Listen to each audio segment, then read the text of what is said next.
Objectif maintenant, 4 à la suite, bien sûr, mais avec quel thème en ce début de semaine? Regardez, nous jouons ce soir avec Autour de la pyramide, la culture et ses défenseurs, les grands-mères dans la littérature et le très mystérieux thème mystère. Hervé, à vous de choisir en premier.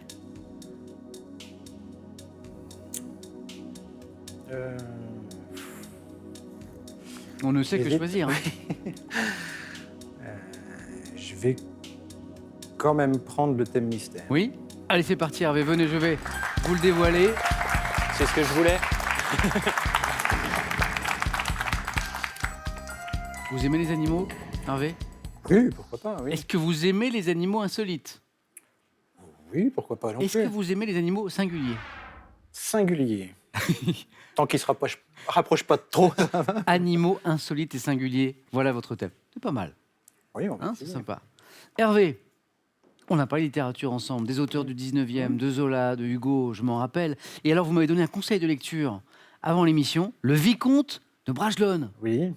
De quoi s'agit-il? C'est dans la suite des Trois Mousquetaires d'Alexandre Dumas. Ouais, Donc il a écrit Les Trois Mousquetaires, 20 ans après, le Vicomte de Bragelonne. d'accord. Le Vicomte de Bragelonne étant le fils d'Athos. D'accord. Et Athos, c'est un petit peu, déjà dans 20 ans après, mais un peu aussi dans le Vicomte de Bragelonne, est un peu le héros central. En fait, je pense que Dumas et ses associés Oui, visaient plus une histoire autour d'Athos que de D'Artagnan au d'Artagnan. départ, mais D'Artagnan a pris le dessus. Athos alors, rappelez-moi. Alors Athos, il est assez grand, assez costaud, assez sombre, Oui. et c'est l'ancien mari de Milady de Winter, qui a eu une histoire trouble avec, qu'il a marqué au lys. Il a marqué sa femme au lys parce que Très bien. C'est lui qui avait marque eu, Milady voilà. au lys. Très Voilà, bien, la et marque il- au fer. il finit par l'assassiner d'ailleurs, dans un complot avec ses amis. C'est Et vous nous assez avez- sombre. Vous nous avez tout dit là. Voilà, Vous nous avez spoilé la fin là. complètement. Le Vicomte de Bragelonne. Voilà pour notre conseil lecture du jour. Un grand merci Hervé. Est-ce que je peux juste faire un grand coucou Bien entendu. à mes deux enfants, Marie Oui. Carrel et François, et à leurs compagnes et compagnons, donc Anaïs et Fabrice, et ainsi qu'à mes deux petits-enfants, Maëlia et Léandro, qui sont deux petits jumeaux. C'est des jumeaux, hein. Oui. 2 ans et demi. Maëlia et Léandro. Et Léandro. On les embrasse. Voilà, je les embrasse très fort. Hervé, animaux insolites et singuliers. C'est parti. C'est parti. Top, quel grand marsupial d'Australie, proche du wallaby, pouvant être roux ou géant, Le abrite ses kangourou. petits dans ça. Quel mammifère australien, à bec de canard et pattes palmées, l'un des rares à pondre des œufs. L'ornithorynque. Quel vertébré aquatique serpentiforme, également appelé suce-pierre ou sucet, est menu d'une bouche sans mâchoire en forme de ventouse. La lamproie. Quel le terme aztèque désigne l'amphibien urodèle du Mexique qui peut se reproduire à l'état larvaire et ne jamais acquérir la forme adulte. Ah, ça, je passe. Aztèque. Quel requin remarquable pour ses énormes lobes latéraux porte un Le nom requin évoquant marteau. Quelle chauve-souris d'Amérique latine est dotée de 2 replis charnus sur son museau afin de repérer les vaisseaux sanguins de ses proies. Le vampire. Quel mille-pattes au corps cylindrique également appelé Yule s'enroule en scolopendre. spirale lorsqu'on le... Scolopendre. Excellent, scolopendre. Et 3 superbes points, Hervé. Waouh 2 fois 3 en fait. Pas mal vos connaissances Pas mal. sur les animaux. Je m'étonne moi-même. Mais ces fameux animaux insolites et singuliers. Donc on a voyagé au pays des animaux insolites. Il y avait donc le kangourou, l'ornithorynque, la lamproie, le requin marteau, le vampire, donc cette chauve-souris qui vise les vaisseaux sanguins de ses proies. Vampire, le scolopendre, vous l'aviez également. Et ce terme aztèque, alors là, si vous l'avez, bravo. Hein. Ce terme aztèque qui désigne l'amphibien urodèle du Mexique, qui peut se reproduire à l'état larvaire, ne jamais acquérir la forme adulte. L'axolotl. L'axolotl, exactement. Alors là, Michel, vous en avez croisé souvent? Non, pas vraiment. Il vous aurait Pas dernièrement, tout il au vous moins. aurait plu ce thème, Michel, Oh. peut-être. Hein Peut-être, oui. peut-être. Peut-être. Hervé, bravo pour ces super 3 points. Bravo à vous. Merci. Merci beaucoup. Hervé, notre champion, qui signe un beau score dans ce 4 à la suite. Et c'est à Michel maintenant de choisir. Michel, il nous reste autour de la pyramide, la culture et ses défenseurs, ou eh bien, ses grands-mères dans la littérature. Je vais tenter autour de la pyramide. Autour de la pyramide, avec Michel.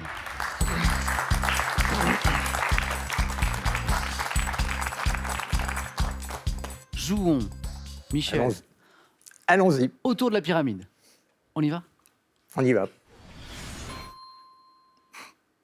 Top. Combien de faces triangulaires une pyramide régulière à base carrée compte-t-elle? 4. En 2005, quel personnage de BD créé par Edgar Pierre Jacob sont les héros de l'intégrale du mystère de la Grande Pyramide? Black et Mortimer. En quel lettré, savant et architecte égyptien est le concepteur de la pyramide à degrés de Djoser à Saqqara?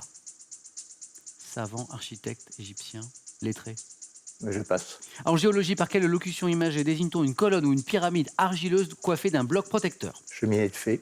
Quel roi d'Égypte de la 4e dynastie fit élever la plus grande des pyramides de Gizeh? Mykérinos. Quel animateur de télévision né à Marseille a présenté pendant de nombreuses années le jeu Pyramide sur France 2? Je passe. À quel peuple Ah, bon là, on s'éloignait des pyramides au sens stricto sensu, pyramide. Mais c'était Patrice Laffont. Patrice Laffont. exact. Patrice Laffont. Exact, oui, oui. Le jeu Ça Pyramide. me revient. 2 points pour Michel, 3 bonnes réponses. Notamment cette cheminée des fées. Il fallait trouver cette locution imagée qui désigne une colonne ou une pyramide argileuse qui est coiffée d'un bloc protecteur, la cheminée des fées. Black et Mortimer, vous l'aviez, ainsi que 4 pour donc ce nombre de faces triangulaires d'une pyramide régulière à base carrée. Le roi d'Égypte de la 4e dynastie que nous cherchions, celui qui a élevé la plus grande des pyramides de Gizeh, Képhren. c'était Khéops. Khéops. Bon. C'était Khéops. Et ce lettré que vous connaissez, Michel, Ah oui. savant, architecte égyptien, concepteur de la pyramide à degrés de Djoser, c'est Imhotep. Imhotep, mais oui. Imhotep. Bravo Michel pour ces 2 points et merci à vous. Merci.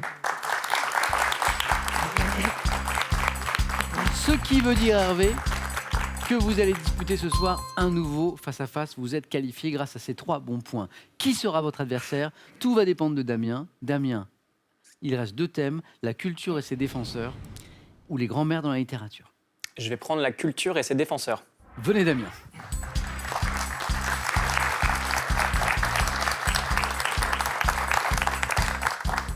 Damien, aujourd'hui vous êtes social media manager. Tout à fait. Et vous avez fait des études de mandarin aussi.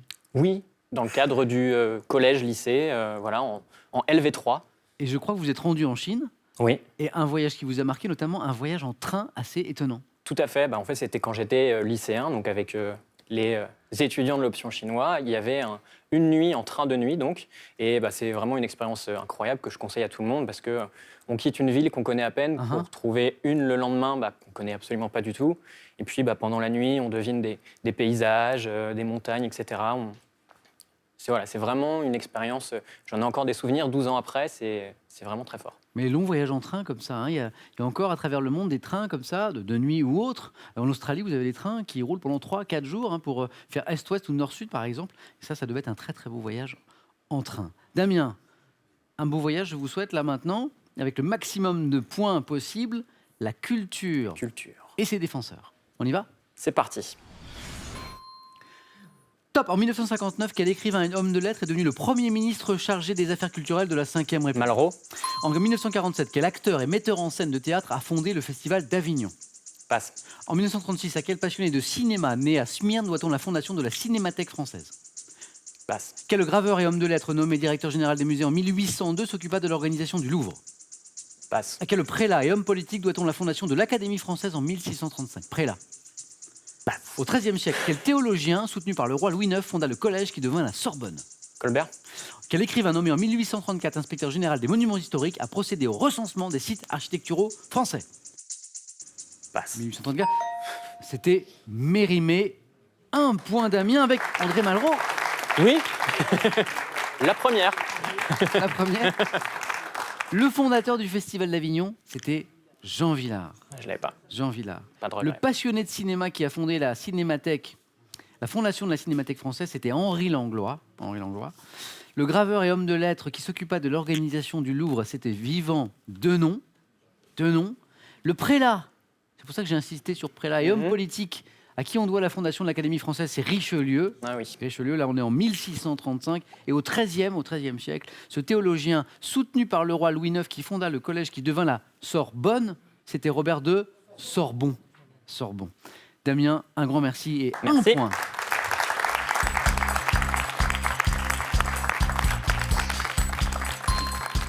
Et voici Michel qualifié. Encore merci Damien. Bon retour, pas très loin, à Paris. Et bon anniversaire. Merci Samuel. Un petit cadeau pour vous Damien. Mesbagages.com, site internet de vente en ligne de bagages, vous offre cette valise tendance et élégante, accompagnée de son vanity case assorti. Véritable phénomène de société, la recherche de l'épanouissement personnel. Avec cette collection, Larousse vous accompagne dans votre quête de bien-être avec des tas d'exercices thérapeutiques. Prenez soin de vous. À vous de jouer maintenant pour gagner 12 000 euros. 12 000 euros. Et j'ai une nouvelle question pour vous. Il faut compléter les paroles de cette chanson de Michel Sardou. Vous savez, elle court, elle court, elle court, elle court. 1. La maladie d'amour. 2. La jument de Michao. Hein? 1 ou 2? 1 ou 2, 32 43 pour le téléphone, par SMS, 1 ou 2 au 7 10 20, tirage au sort, parmi toutes les bonnes réponses. Alors, est-ce que Hervé va remporter une deuxième partie ce soir? Ou Michel, sa première? La réponse est dans un instant. C'est eux qui vont nous le dire sur France 3.